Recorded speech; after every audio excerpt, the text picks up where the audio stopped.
देखिए, आज हम बात करेंगे ईयर 2024 का मैथमेटिक्स का सेकेंड सेट इंटीग्रेशन में 65/1/2। ये आप जानते हैं कि कुछ क्वेश्चन रिपीट होते हैं किसी ईयर में, तो अगर वो रिपीट होंगे तब तो वो ऐसे काम चलेगा, लेकिन आप लगाएंगे दोबारा। ठीक है, जरा देखिए ध्यान से। पिछले वाले जो क्लास में आपने पढ़ा था तो उसमें कितने मार्क्स के क्वेश्चन थे? 11 मार्क्स के थे। इसमें भी 11 मार्क्स के क्वेश्चन आए। ठीक है, सबसे पहले हम काम करते हैं। ये क्वेश्चन 18 आया है, 18 सेक्शन ए का है और ये 1 मार्क का क्वेश्चन है। अरे इतने कम नंबर का, इतने कम नंबर का आता है। ठीक है, क्योंकि इसमें ज्यादा नंबर देने की जरूरत उनको है नहीं। जरा समझने की कोशिश करिए पहले आप। देखो क्या कह रहा है, integral 0 to a 1/4 + x² dx = π/6, then what is the value of a। कुछ नहीं करना है आपको, यहां इंटीग्रेट कर देना है और इंटीग्रल करने के बाद इक्वल टू रिजल्ट π/6 आ गया और अपने आप जो निकलना होगा वो निकल आएगा। जरा समझने की कोशिश करिए। इसको थोड़ा किनारे कर दें, चलेगा ना? चलिए देखो, हमको करना है इंटीग्रल 0 to a 1/4 को आप 2² + x² कर सकते हैं dx। इसकी वैल्यू ऑलरेडी इन्होंने क्या रखी है? π/6। उससे क्या निकलेगा नहीं निकलेगा हमको नहीं मालूम। फॉर्मूला बताइए, इसमें क्या लगेगा? फॉर्मूला यहाँ क्या लगेगा पहले ये बताइए। पहले फॉर्मूला कौन सा लगाएंगे? पहली बात तो फॉर्मूला याद कर लीजिएगा। ठीक है, केवल अक्कड़ बक्कड़ खेलने से लाग बोल दो, लाग नहीं है तो tan इनवर्स बोल दो, नहीं है तो साइन बोल दो, कुछ भी बोल दो। थोड़ा पढ़ के आया करिए। 1/a² + x² का लॉग होता है 1/a tan इनवर्स x/a होता है। याद तो कर लीजिए ना। मतलब आप रिवीजन का मतलब ये थोड़ी होता है कि बस टीचर आएगा, आपको क्वेश्चन बताएगा, आंसर देगा, आगे बढ़ो। तो a यहां पर क्या है? 2, यानी 1/2 tan इनवर्स x/2 लिमिट 0 से a = दिया है π/6। आएगा नहीं आएगा हमको नहीं मालूम, आना चाहिए इतना हम जानते हैं।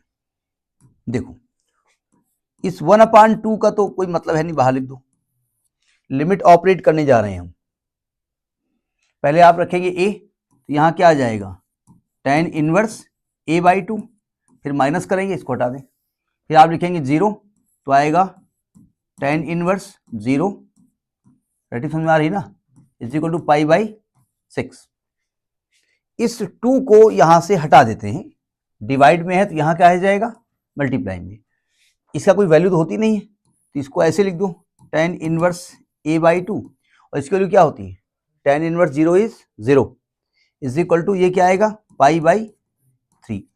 जब आप यहां से इनवर्स हटाओगे, इनवर्स को उधर ले जाओगे, जब इनवर्स को उधर ले जाओगे आप तो tan हो जाएगा ना, तो इधर आ जाएगा a/2 बराबर tan π/3। π/3 मतलब कितने डिग्री? 60 डिग्री। और tan 60 की वैल्यू क्या होती है? अब ये भी अक्कड़ पकड़ खेलना पड़ेगा, वैल्यू होती है √3। तो a की वैल्यू क्या आ जाएगी?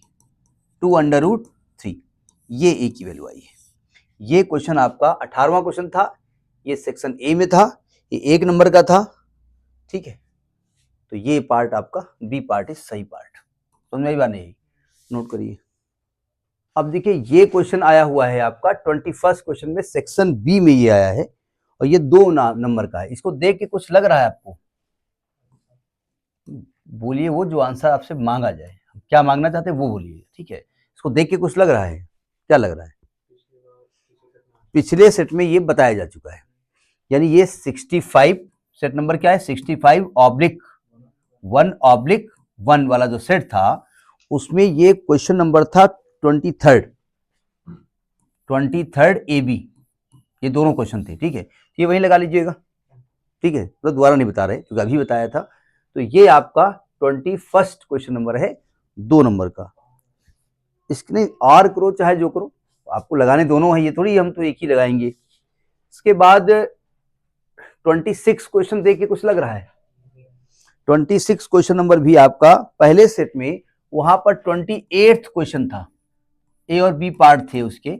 65/1/1 में क्वेश्चन पूछा गया है। ठीक है, ये सेक्शन सी का है और ये 3 नंबर का पूछा गया है, वहां भी 3 नंबर का था और यहाँ भी 3 नंबर का है। ठीक, ये भी आप कर लेंगे, बताने की जरूरत है। पूरे सब पूछे गए तो काहे के लिए हम बता रहे हैं, तो ये तो कोई बात नहीं, आप बताइए, आप दोबारा लगा लीजिएगा। ठीक है, अब ये आते हैं 32, ये क्वेश्चन आपका पूछा गया है। ठीक है, ये सेक्शन डी में है और 5 नंबर का है। ये सेक्शन डी का है, सेक्शन डी का है और 5 मार्क्स का है। ठीक, ये ध्यान रखिएगा। ठीक है, तो इसके दोनों पार्ट हम लगाएंगे, सावधान। जाओ बेटा तुम किनारे जाओ, बाद में बात करेंगे। देखो 32 क्वेश्चन नंबर का A part, I is equal to integral 0 से pi by 2 e to power x 1 plus sine x upon 1 plus cos x. जरा ध्यान से समझिएगा। सबसे पहले इंटीग्रल कैसे करें, तो मारो गोली, इंटीग्रेबल कैसे करें, इसको इंटीग्रेबल करना पड़ेगा। ट्रिग्नोमेट्री में एक रूल आपको पढ़ाया गया था कि अगर कॉज के साथ 1 है तो 1 कॉज का सबसे बड़ा दुश्मन होता है। तो 1 की आदत है कि अपना काम बाद में करेगा, पहले 1 को पटक के मारेगा। तो हमारे पास cos 2x के 1 के रूप में 2 फार्मूले होते हैं, 1 माइनस 2 साइन स्क्वायर एक्स और दूसरा होता है 2 cos स्क्वायर माइनस एक्स। ठीक, -1। ये जब 2x है और अगर यहां पर एंगल x होता, यहां पर एंगल 2x ना होकर के x हो जाएगा, यहां पर एंगल हाफ हो जाएगा। ठीक है, तो हम इन दोनों में से कोई एक फार्मूला अप्लाई करेंगे जो इस 1 को काट दे। वैसे तो दोनों में कोई अप्लाई करो काट देगा, गलत अप्लाई करोगे तो एक आध स्टेप बाद वो काटेगा। ठीक है, तो देखिए अभी हम इंटीग्रेट नहीं कर रहे हैं, अभी तो इंटीग्रल में जो दिक्कतें हैं, जो दुश्मन दो बैठे हुए हैं, उनको हटाया जा रहा है। देखिए डिनोमिनेटर में 1 प्लस इसको क्या करेंगे 2 cos square x by 2 minus 1। अब चूंकि ये बाई 2 फैमिली का है तो यहां भी बाई 2 फैमिली करो। ठीक है, जैसे कहीं कोई प्लॉट लेता है तो कहते ये वहां कौन सा लोकेलिटी है, तो अगर उन्होंने कह दिया कि वहां फलां जाति के लोग ज्यादा रहते हैं तो फिर अरे यार ठीक बात नहीं है। ठीक है, मतलब आजकल की जो व्यवस्था यहाँ की इंडिया की वो मैं बता रहा हूँ। तो चूंकि बाई 2 फैमिली का है तो इसको भी चेंज करो, साइन क्या लिखेंगे 2 sine x by 2 into cos x by 2। अभी मैं इंटीग्रेट नहीं कर रहा हूं, अभी मैं ट्रिग्नोमेट्री की हेल्प से कुछ दुश्मनों को निस्तनाबूद कर रहा हूं। देखो 0 से पाई बाई 2, सावधान ये 1 से 1 कट गया, इसको अलग अलग कर दे, इसके नीचे अलग कर दे, इसके नीचे अलग कर दे, तो ई टू पावर एक्स तो लिखा ही हुआ है बाहर, तो हो जाएगा 1 अपान 2 कॉस स्क्वायर एक्स बाई 2 और plus 2 sine x by 2 into cos x by 2 upon 2 cos square x by 2 dx। अभी भी हमको नहीं मालूम कुछ, अभी हम इसको अलग अलग कर रहे हैं, फिर अलग अलग निपटेंगे। ई टू पावर एक्स, देखो 1 अपान 2 से मतलब नहीं है, ये जो अपान में कॉज स्क्वायर है ना, ऊपर जाएगा तो हो जाएगा ये सेक स्क्वायर एक्स बाई 2 और प्लस ये 2 से 2 कट गया, एक कॉस से एक कॉस कट गया, ये आ गया tan एक्स बाई 2 dx। कई जगह यहां पर एक फॉर्मेट लगाते हैं, वो मैं नहीं लगा रहा हूं, मैं दोनों को ओपन कर देता हूं, ब्रैकेट खोल देता हूं, 0 से pi by 2 e to power x into sec square x by 2 dx अलग कर दो, प्लस 0 से pi by 2 e to power x into tan x by 2। यहां तो पहले पहुंचिए आप। देखो यहां प्रोडक्ट रूल दिख रहा है, यहां भी दिख रहा है प्रोडक्ट रूल, तो 99% के केस में ये होगा, यहां पर एक में प्रोडक्ट रूल लगाएंगे और दूसरा अपने आप कैंसिल हो जाएगा। लेकिन एक शर्त है भाई, प्रोडक्ट रूल में कभी कभी क्या होता है कि आइलेट नहीं लगा पाते हैं हम, या लगा लेते हैं, हमको एक फंक्शन इंटीग्रेबल नहीं होता, हम जानते हैं उसको फर्स्ट मानेंगे, यहां दोनों को इंटीग्रेट कर सकते हैं हम। ठीक है, अब हम आइलेट किस में लगाएं, एक में इंटीग्रल करने पर दूसरा प्रेजेंट होगा उसमें। देखो ध्यान से, आइलेट के हिसाब से ये ट्रिग्नोमेट्रिकल हो गया और ये एक्सपोनेंशियल होगा। फर्स्ट किसको मानेंगे? Sec square x by two को फर्स्ट मानेंगे ना। अगर मैं इस sec square x by two को जो फर्स्ट मानूंगा तो इसको डिफरेंशिएट करना पड़ेगा। क्या इसको डिफरेंशिएट करने पर 10 आएगा? आ जाएगा। सेक स्क्वायर का डिफरेंशिएशन 10 होता है। सेक स्क्वायर का डिफरेंशिएशन 10 होता है। मैं जो पूरा उत्तर दीजिए ना, यानी कि यहां पर आइलेट तो लग नहीं रहा, या तो यहां उल्टा कर दे, एक इसमें आइलेट लगाने जा रहे हैं हम। फर्स्ट किसको मानेंगे आप? आइलेट के हिसाब से फर्स्ट किसको मानेंगे आप? ट्रिग्नोमेट्रिकल को मानेंगे ना। तो क्या होगा? फर्स्ट फंक्शन यानी tan x by two, tan x by two into integral of second e to power x का integral e to power x, integral करने के बाद लिमिट 0 से पाई बाई टू माइनस, मैं इसको कर रहा हूं पहले, डिफरेंशिएशन ऑफ फर्स्ट tan का डिफरेंशिएशन क्या होगा? Sec square x by two into 1 by two into integral of e to power x का होल इंटीग्रेशन 0 से पाई बाई टू dx, और इसको एज इट लिख दो, इसको डिस्टर्ब नहीं करेंगे आप, प्लस का 1 बाई टू इंटीग्रल 0 से pi by two e to power x sec square x by two dx। देखो ये कैंसिल हो गया, सेम चीज आ रही ना, तो ये चीज सेम है। तो ये नहीं करना 1 बाई टू इसके अंदर इसके बाहर है। अब देखो लिमिट रखो, जब x को पाई बाई टू करोगे तो क्या आएगा यहाँ पर? tan pi by 4 into e to power pi by two, और जब करोगे 0 तो 0 आ जाएगा, तो आएगा tan पाई 4 की वैल्यू क्या होती है? 1, यानी ये आंसर आएगा e to power pi by two. समझ में आई बात नहीं है? ये इसका आंसर होगा, नोट करिए। अब जरा इसका बी पार्ट देखिए। बी पार्ट कहता है integral pi by 6 to pi by 3 sine x plus cos x upon sine 2x। इसको किनारे कर देते हैं, प्लस समझने की कोशिश करिएगा, पहले क्वेश्चन नोट कर लें फिर आपसे हम बात करें। i is equal to, I मान लिया करिए हमेशा, integral pi by 6 to pi by 3 sine x plus cos x upon under root of sine x. जरा साइन 2x जरा ध्यान से समझिएगा। कुछ हद तक ऐसा क्वेश्चन पिछले उसमें था, कुछ हद तक हमने वहां पे एक प्रॉपर्टी बताई थी जो हमने कहा था कि 75% यूज होती है, वो याद है? तो पहले मैंने वो प्रॉपर्टी कोशिश की थी यूज करने की, लेकिन उससे कुछ फर्क पड़ा नहीं, इसलिए वो प्रॉपर्टी यहां यूज नहीं की जा रही है। हम क्या चाहते हैं? हम चाहते हैं कि डिनोमिनेटर में कुछ ऐसा आ जाए जिसको t मानने पर उसका डेरिवेटिव न्यूमरेटर में प्रेजेंट हो। हम जानते हैं अगर डिनोमिनेटर में हम साइन एक्स मानेंगे तो इसका डेरिवेटिव कॉज एक्स आएगा, और माइनस कॉज एक्स मानेंगे तो इसका डेरिवेटिव साइन एक्स आएगा। तो अगर मैं sign x minus cos x को टी मान लेता हूं तो इसका डेरिवेटिव न्यूमरेटर में प्रेजेंट है, राइट? तो इसको हमने क्या मान लिया? टी। कुछ लोग साइन 2x को ब्रेक करके वहां से निकालने की कोशिश करते हैं, तो कंफ्यूज मत होइएगा, वो भी हो सकता है। तो इसको डेरिवेटिव करिए तो ये क्या आएगा? कॉज एक्स माइनस ये प्लस में आएगा sine x dx is equal to dt। ऊपर का काम खत्म हो गया। लेकिन जब आप t एज्यूम करते हैं तो लिमिट भी चेंज होनी चाहिए, पूरा का पूरा सिस्टम t में होना चाहिए। अब हमको साइन 2x लाना है, आपको साफ साफ दिख रहा होगा, अगर मैं इसका होल स्क्वायर कर देता हूं तो एक जगह 2 साइन एक्स कॉज एक्स आने की संभावना है, उसको साइन 2x लिख सकते हो। तो देखिए एंड मैंने क्या किया,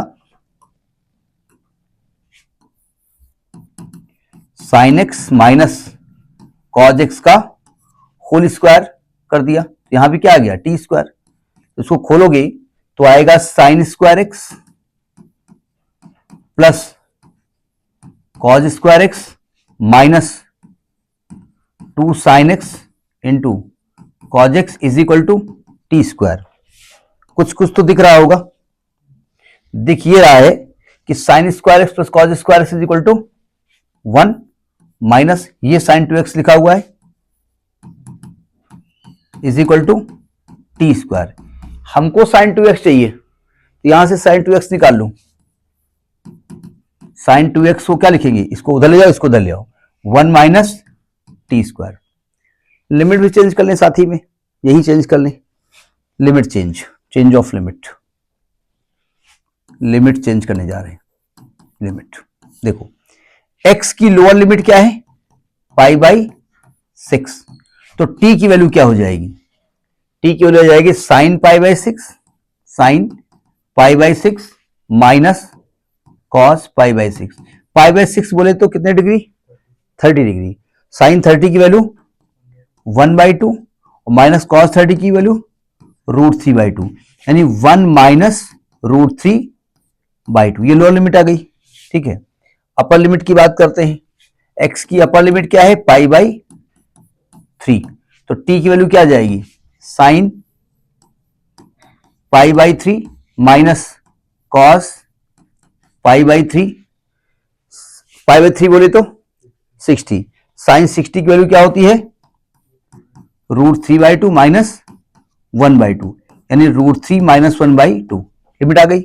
हम एक्चुअली में इसको सेम तरीके से लिखने की बाद भी कोशिश करेंगे, हम यहां से माइनस कॉमन ले लेंगे तो ये चीज सेम हो जाएगी, ठीक है। यहां तक पहुंचिए, वैल्यू हमने उठा कर रख दी यहां पर, ठीक है। ये लोअर लिमिट हो गई, ये अपर लिमिट हो गई, ये dt हो गई, ये sin 2x की वैल्यू हो गई। हमें लिमिट से कोई फिलहाल मतलब नहीं है। जरा ये इंटीग्रल बताइए, 1/√1 माइनस टी स्क्वायर किसका इंटीग्रल है, ये किसका इंटीग्रल है? ये पूरा बोला करिए, मुंह में ना खाया करिए ना, मुंह में थोड़े पचा जाओगे, पच कर दिया कि सब कुछ उसमें साइन कॉल टैन लॉक टू पता समझ में मेरा बोल कर रहा है ऐसे बोला जाता है। साइन इनवर्स x का फॉर्मूला होता है 1/√, अगर 1 माइनस एक्स स्क्वायर का इंटीग्रल है तो साइन इनवर्स x होता है और माइनस कॉज इनवर्स x भी होता है, और अगर यहां पर a square minus x square है तो यहाँ x/a होता है। तो ये इंटीग्रल हो गया आपका साइन इनवर्स t का, और लिमिट थोड़ी खतरनाक टाइप की, इसको लिख देते हैं हम 1 माइनस √3/2 और √3 माइनस 1/2। जरा लिमिट को देखिएगा सावधान, पहले मैं लिमिट रखता हूं लोअर, साइन इनवर्स अपर, सॉरी क्या बोल रहा हूं, √3 minus 1/2 minus lower limit sine inverse 1 minus √3/2। जरा समझिएगा, वैसे तो मैं इसको कैलकुलेट नहीं कर पा रहा हूं, क्योंकि √3 की वैल्यू 1 से बड़ी होती है, यानी ये निगेटिव आने वाला है। तो एक काम मैं कर लेता हूं, √3 माइनस 1/2 माइनस साइन इनवर्स, एक काम करता हूं यहां से माइनस कॉमन ले लेता हूं, तो ये क्या बन जाएगा, √3 माइनस 1/2। अब आप कहेंगे अगर वहीं पर आंसर छोड़ दीजिए तो क्या दिक्कत है, कोई दिक्कत नहीं, छोड़ सकते हैं, लेकिन चूंकि ये दोनों सेम कैटेगरी के हैं इसलिए इनको हम तरजीह दे रहे हैं। क्या माइनस आ गया ना, और ये पूरा थीटा हो गया, साइन इनवर्स माइनस थीटा होता है माइनस साइन इनवर्स थीटा, यानी माइनस पहले आ जाएगा, तो ये आ जाएगा आपका साइन इनवर्स √3 माइनस 1/2, ये प्लस हो जाएगा sine inverse √3 minus 1/2, same value आ रही है ना ये, तो इसको क्या लिख सकते हैं 2 साइन इनवर्स √3 माइनस 1/2। समझ में नहीं आई, ये आपका आंसर हो गया। तो इस प्रकार से इस सेट में 11 नंबर की इंटीग्रेशन आई है, टोटल इंटीग्रल और डेफिनेट इंटीग्रल की बात हो रही है, ठीक है, वो आई है, और इसमें कुछ क्वेश्चन रिपीट किए गए उससे हमको मतलब नहीं है, ठीक है, नोट करिए इसको।